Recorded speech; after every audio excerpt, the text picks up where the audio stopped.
شعبان کی 15ویں شب کے اعمال۔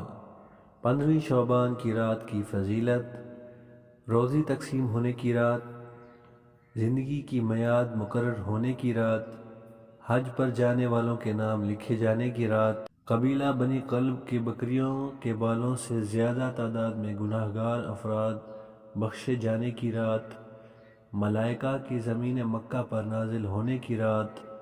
یہ بڑی بابرکت رات ہے۔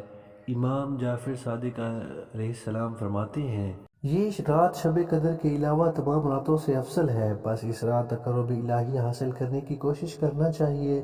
اس رات خدائے تعالیٰ اپنے بندوں پر فضل و کرم فرماتا ہے اور ان کے گناہ معاف کرتا ہے۔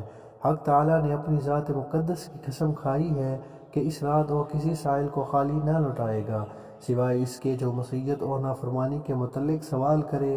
خدا نے یہ رات ہمارے لیے خاص کی ہے، جسے شب قدر کو حضور اکرم صلی اللہ علیہ وسلم کے لیے مخصوص فرمایا۔